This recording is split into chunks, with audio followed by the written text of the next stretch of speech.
Hello class, my name is Kristen Salazar. As part of our EME 6059 case study project, we are going to examine an example of blended learning at an institute of higher education.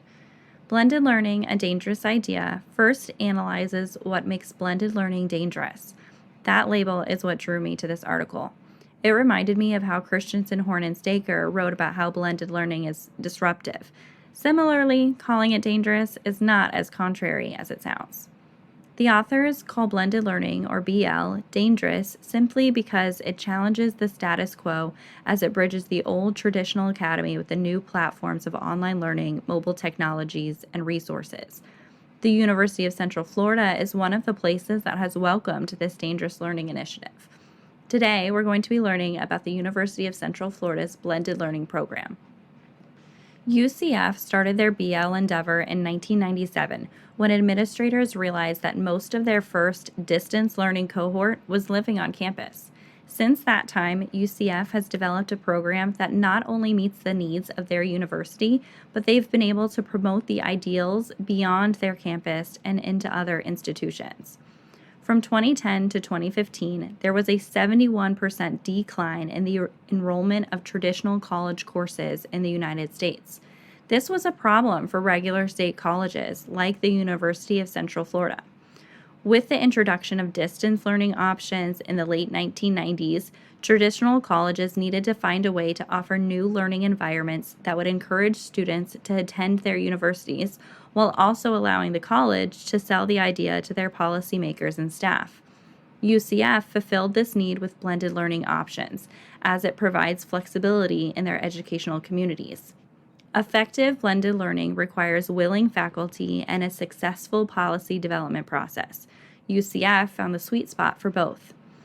The article focused a lot of attention on how data drives UCF's policy decisions as they make decisions on their class offerings, including the mixture of traditional, blended learning, and distance course offerings.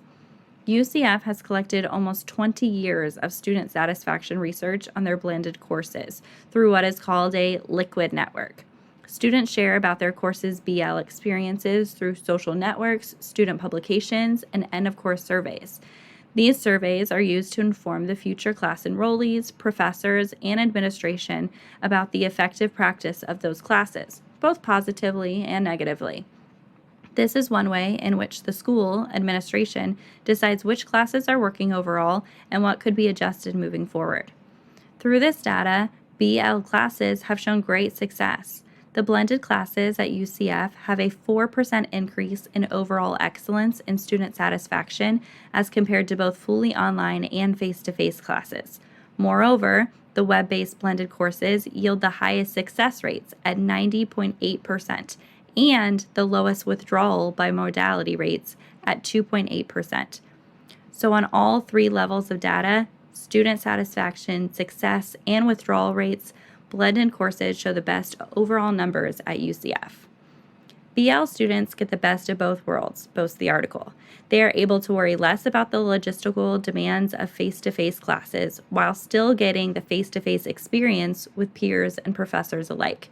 This is supported by other readings from this semester, as we see over and over again how student outcomes from blended learning are increased over other types of learning. Beyond these specific data points, the article points out that the school also wins on other levels. They offer higher quality learning, improved teaching, and increased access and opportunity while maximizing resources, improving their return on investment, and increasing overall faculty satisfaction. Over time, UCF began a shift from their first cohort experimenting with distance learning to now having more than 14% of student credit hours from those courses with reduced seat time, web, and face-to-face components. Today, UCF has become a model for others. UCF paired with Bill and Melinda Gates Foundation with the Next Generation Learning Challenges NGLC program in 2010. Their goal was to disseminate their knowledge about blended learning to other schools. They proposed the Expanding Blended Learning Through Tools and Campus Programs, a UCF AASCU project that received funding to scale blended learning to other campuses. They help teach about learner-centered pedagogical principles, assisted faculty with redesigned courses, and motivated other institutions to adopt blended learning instruction. All of their material is posted in an open source blended learning toolkit online. They also support faculty with continued training workshops. Over 20 schools participated in this venture, allowing UCF to collect more data about how BL impacts students and learning. I believe UCF succeeded in such a big way because they leveraged the principles of blended learning well. In order to solve an enrollment problem, they had to make a radical, some might even call dangerous, change. They allowed students to not only control time, pace, path, and/or place, but also gave them a louder voice in their data-driven decisions. By understanding that the administration first needed to establish clear goals and policies to help the new program thrive, they showed the basic foundation for building a successful blended learning program. Because of their innovation, UCF was able to provide outreach and continue to teach others